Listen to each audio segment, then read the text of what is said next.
It's a great day. My name is Che Brown, the happy entrepreneur, and welcome to the Happy Entrepreneur Show, the number one business development and revenue focus. That's important. Late night show in the country where we are on a mission.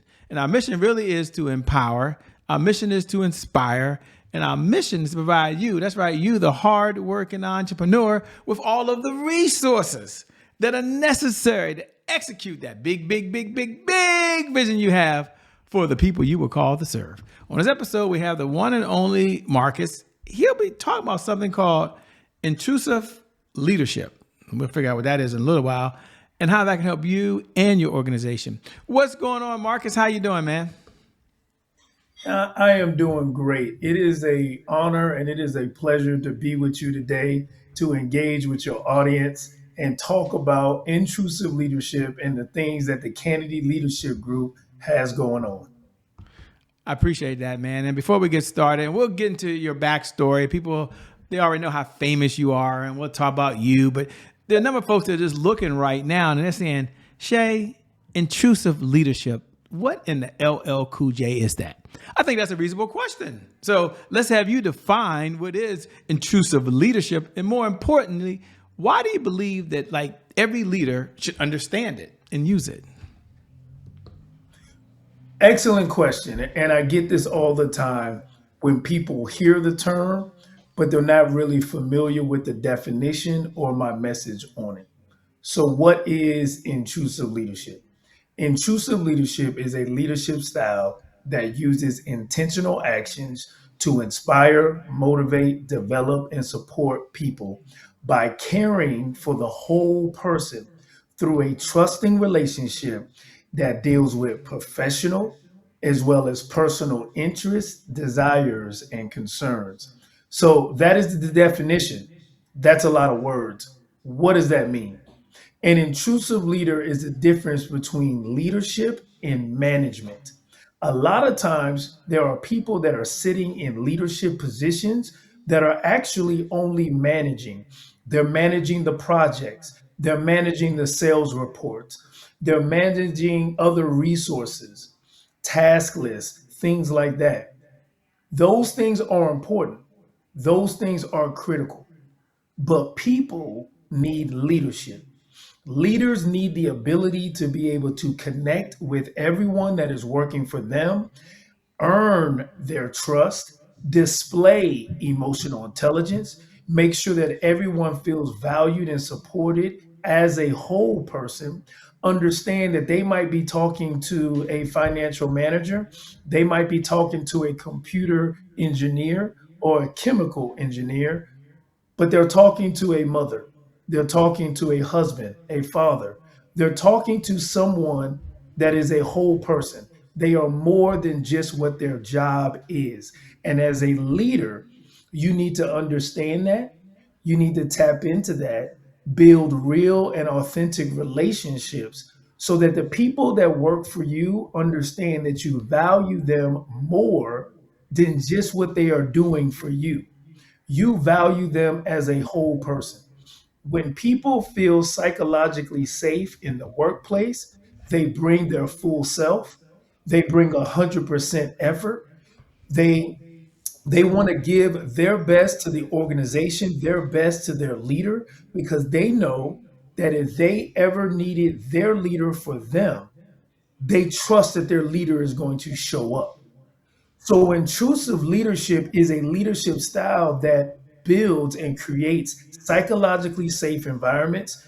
It put leaders in position where they truly understand what's the best way to motivate Shay, which might be different than how I need to engage and motivate Jill or Sarah or Tyrone. They provide a personalized type of leadership to be able to get the most out of their people. And what's more important, they end up building a trusting relationship that if that employee is dealing with something in their personal life, going through a personal storm, they know and trust that they can reach out to that leader, talk to them, get the necessary support that they need, and return back to the job refreshed rejuvenated and renewed. Well stated, well said. Covered a lot of ground there, but I think it's a good part to slow down, and then we'll jump back into it because you've written the book, and folks want to know why you wrote the book and what led you to write the book.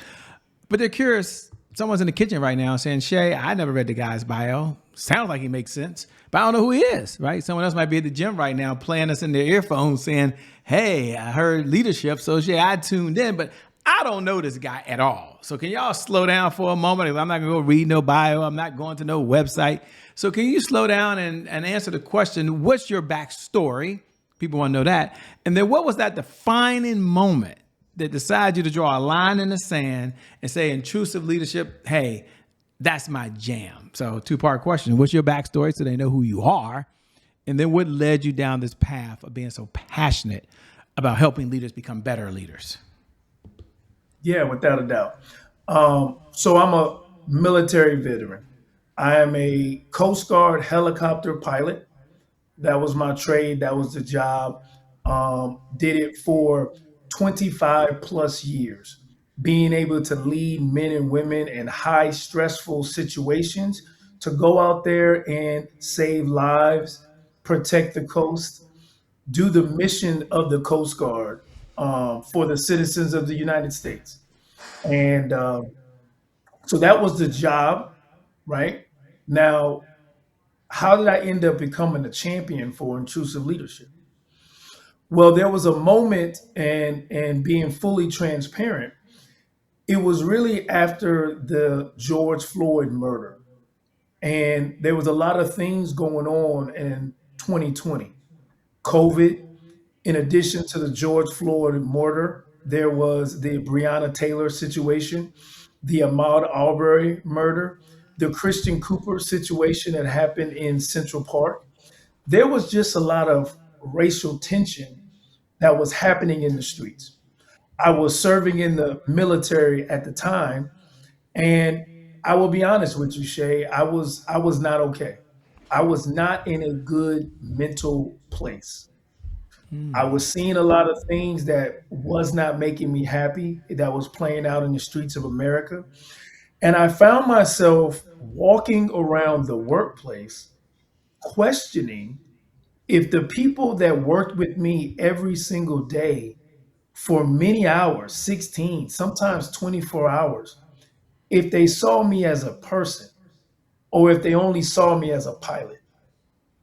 Did they only see me as an employee? Or did they see me as someone that could be struggling because I was having some difficult conversations at the kitchen table, right?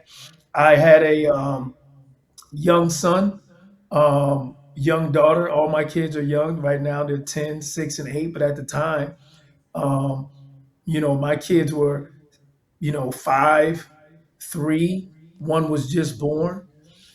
I was really thinking about conversations that I'm going to have with my kids, preparing them for life. And so I was just in this space, and I end up recognizing that I did not have a leader that actually reached out to me and simply asked the question, how are you doing in this moment?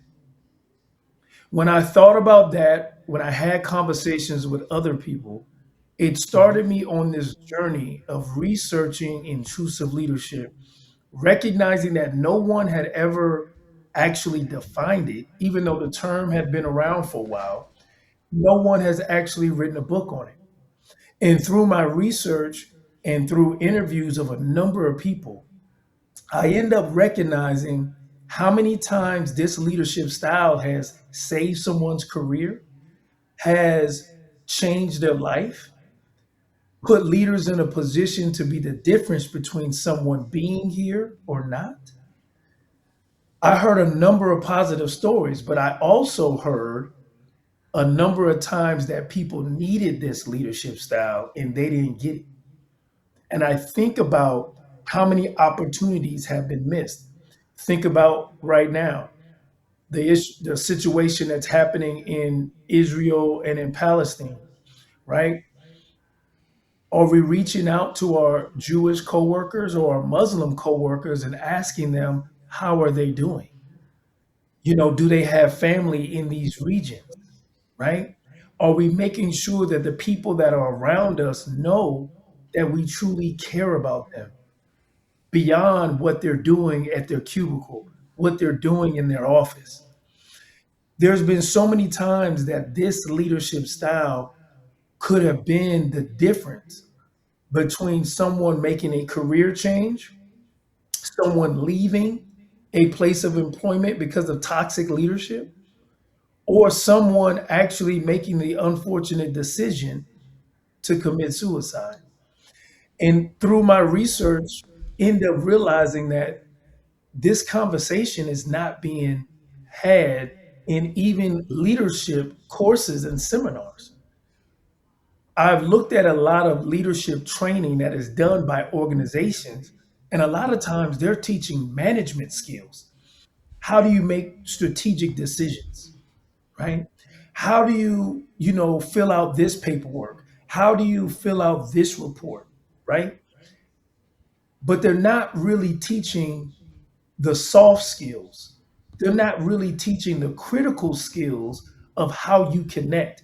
I will tell you that I'm pretty sure everybody in a leadership position in an organization has recently gone to some seminar or listened to some panel about how they can leverage AI to further their business.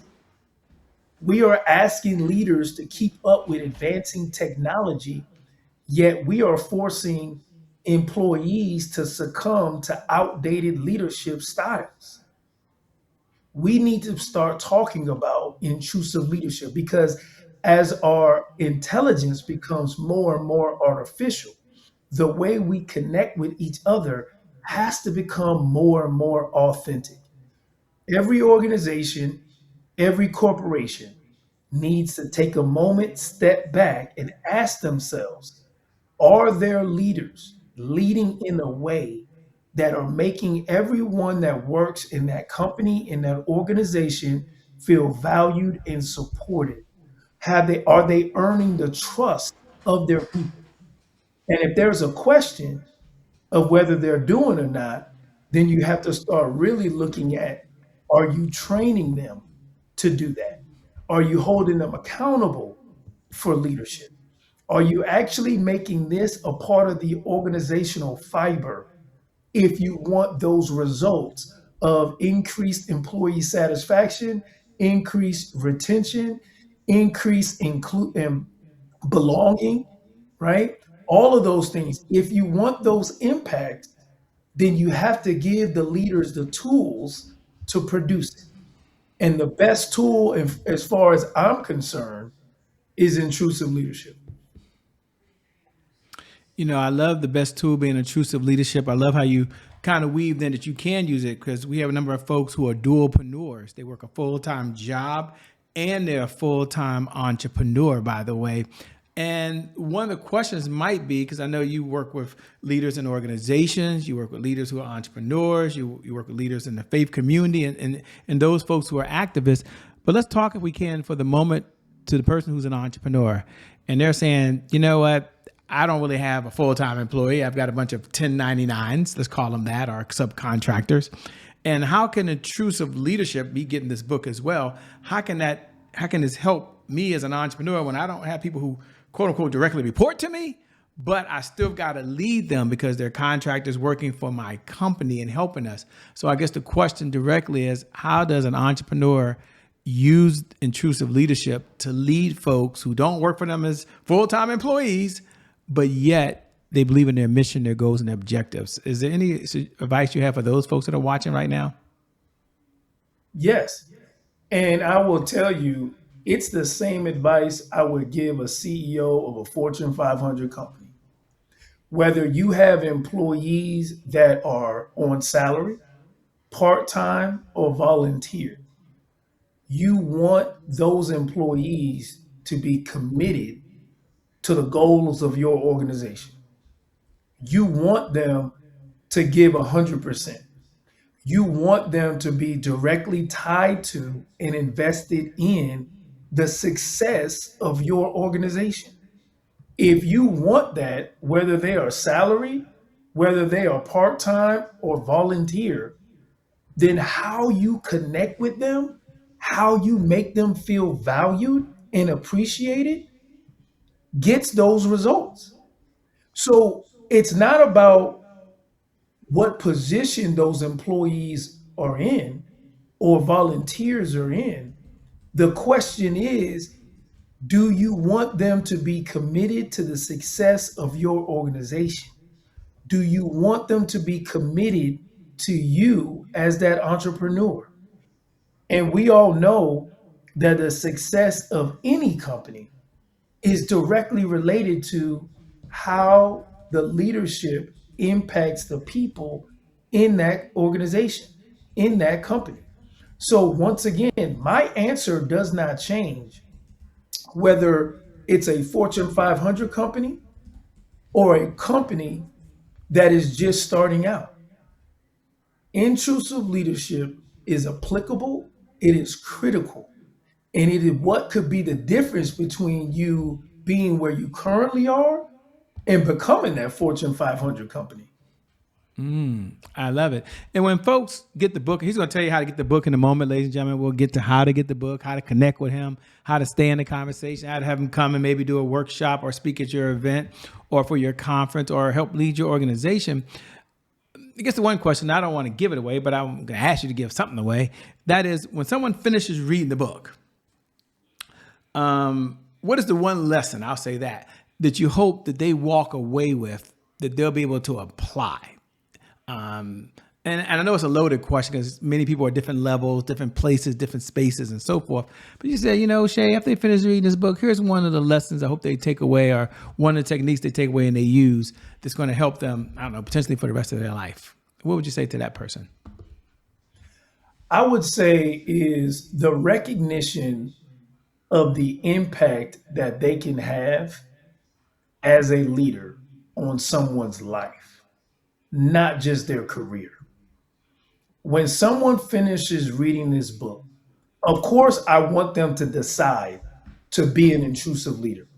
And even if they read the book and they think that they are already doing this because they naturally lead this way, they're going to walk away with a better understanding of how to do it, even with more intentionality, which is key. But above all, I would want people to recognize that when you are in the fortunate position to be a leader for someone, the amount of impact that you can have on that individual, and once again, their life, not just their career. One of my favorite moments when I think about someone that has done intrusive leadership for me, I think back to when I was in the Coast Guard and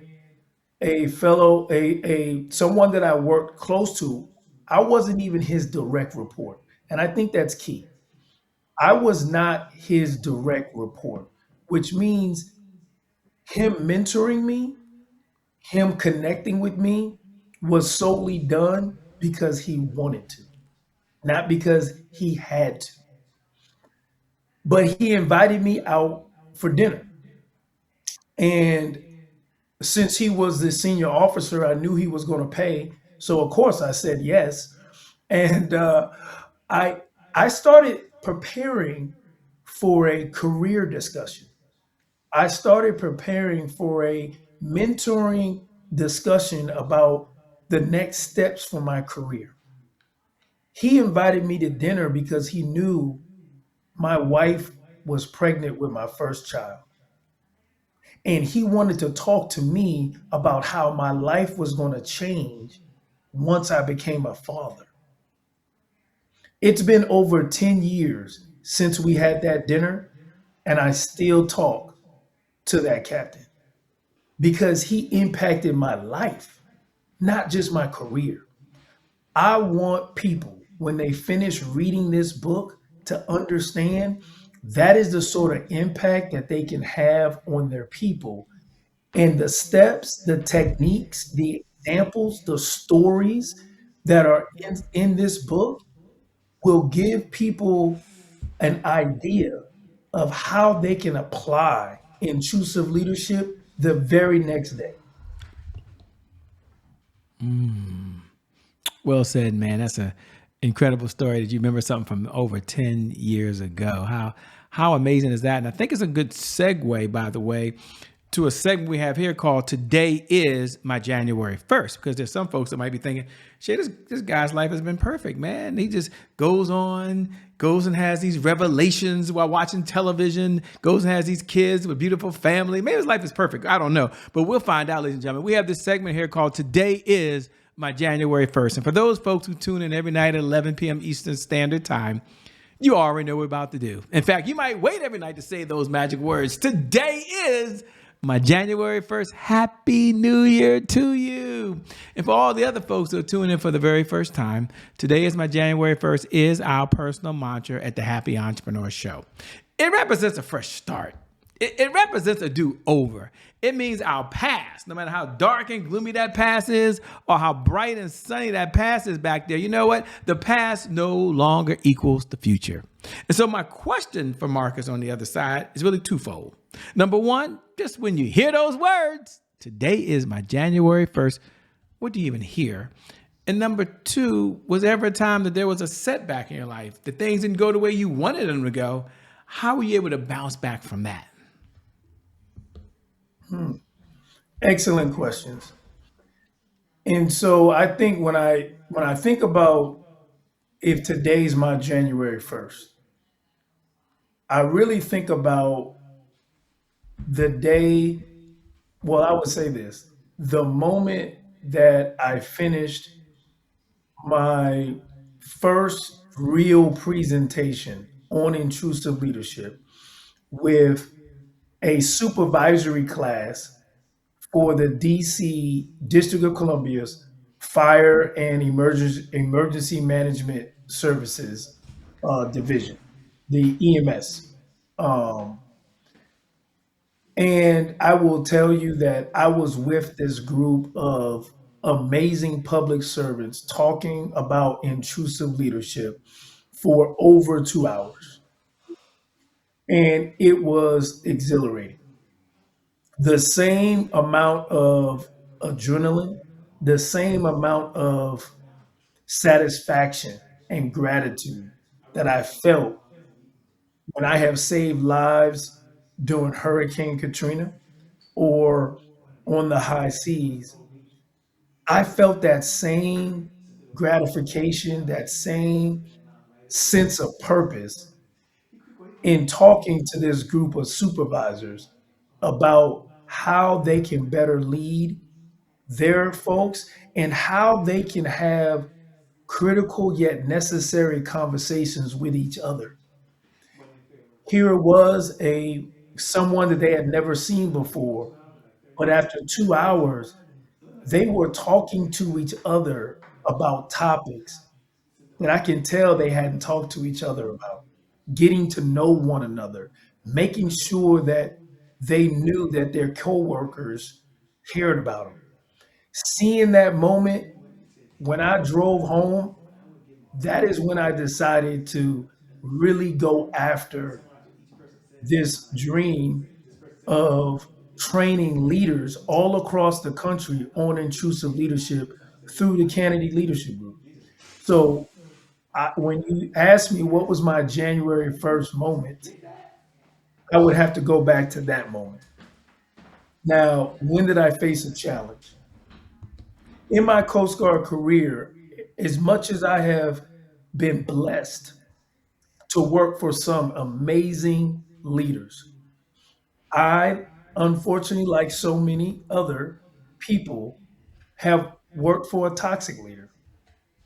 And I remember there was a time that this specific toxic leader wanted me to stop doing some things that were very important to me, that filled my personal cup.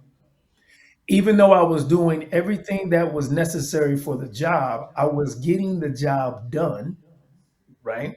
Because that's critical. That's always the priority. Do your job. I was getting the job done, but in my extra time, I was focusing on mentoring a number of junior officers in the organization, recruiting a number of people to the Coast Guard Academy that were living in areas that they would more than likely be overlooked, underrepresented communities. And this toxic leader wanted me to stop doing those things. He didn't tell me what he wanted me to start doing more of. He just told me that he wanted me to do less of that because those things weren't important to him. So that was a challenge because I thought for the first time that what I was passionate about might actually impact my progression in my career. And so for about 2 or 3 weeks, I stopped doing those things. I stopped being my authentic self. I think what the young kids would say is I code switched, but it never sat right with me. And so I made the decision then that if I can't do the things that are important to me, that I think are valuable, that I think are important in investing in other people and be successful in this organization, then this organization wasn't the organization for me. Now, fortunate enough, the organization did value those things. This leader simply didn't. And so I was able to promote, get further promotions and get further assignment to become a commanding officer of an air station, doing it the way that I wanted to do it, not the way that someone else tried to make me do it. Thanks for sharing that, man. Good lesson. Congratulations to you and all you able to achieve. What does success look like for where you are now in your career and in your life? What does success look like? What does it feel like for you? Well, success, number one, always is continuously to be a better husband and a better father. Those are my two favorite roles that I feel every single day. Husband, father. Um, as a entrepreneur, as the CEO of the Canady Leadership Group, what success looks like is being able to train leaders in corporations and organizations all across the country. I really do have a strong desire to work more with police departments and fire departments in the near term because I think they immediately understand the necessity to make sure that people are good at home before they start doing some life-saving missions, that they need to really make sure that their people are fully there, fully capable and ready, and make sure that there's that trusting environment where if someone is not okay, they know that they can raise their hand. And so I hope that, over the next year or two, that I will be able to connect with a number of people and start training people on how to be an intrusive leader. For folks who are listening, as we come down the home stretch, and to have a two-part question. Number one, what type of clients are you looking to work with these days, if any? And number two, where can I get the book? Where can they connect with you? Is there a website? What should the audience do that's watching right now? So right now, I would tell you to go to CanadyLeadershipGroup.com. My last name, Canady, leadershipgroup.com. Take a look at a couple of things that we have going on. You'll see an intrusive leadership tab. If you click on that, you can go right to purchase the book straight from the publisher. Curry Brothers Publishing Company is the group that has published my book. So you can also go on their website as well, or just Google it. It's also on Amazon, and it's also in audiobook via Audible. So those are ways that you can connect with me. Those are ways that you could get the book. My email address is simple: Marcus Canady at CanadyLeadershipGroup.com. Very simple, comes directly to me. The type of people that I would like to work with is, once again, anybody that is currently in or wants to be in a position where they're leading people and they want to be that leader. And that leader is the leader that people think about in their toughest moments. That leader is the one that they truly trust. That leader is the one that could be 10 years from now. And if that leader calls them, they're going to pick up the phone. I want to work with people that want to have a profound impact on people's lives in the way that they lead them. Well, you're doing it already, man. The book is amazing, incredible. I have a copy of it. I had a chance to meet you in person. So we did have eye-to-eye contact. So that was pretty cool. Let me say, first of all, thanks for being on the Happy Entrepreneur Show. Continue what you're doing. I can't wait to connect with you again soon. Thank you so much for having me. And Shay, thank you so much for providing this platform, giving entrepreneurs an opportunity to talk about what they're doing, and also being a leader yourself in this field and having the impact that you're having. Yes, I got a chance to connect with you in Charlotte, got a chance to see your work and see what you do. And it was absolutely amazing. And I was honored to be in your presence and can't wait till the next time. Thank you so much, by the way. And thank you to viewers. Thank you for tuning in, by the way. You have a lot of choices and you choose to be with us. So thank you so much. And I never get tired of reminding you every night at 11 p.m. Eastern Standard Time, no matter what's going on in your life, by the way, whether you're doing really, really well and there's just a next level of success that you're climbing to, or maybe perhaps you've been hit with the punch that you never saw coming. The one thing I do believe is that today is your January 1st. And because of just that one reason alone, I still hold your best is yet to come. Your best is yet to come. Your best is still yet to come. That being said, my name is Jay Brown. I'm out, Marcus. Peace, everyone. We'll see you at the next show. God bless, and keep doing God's work. Bye-bye for now.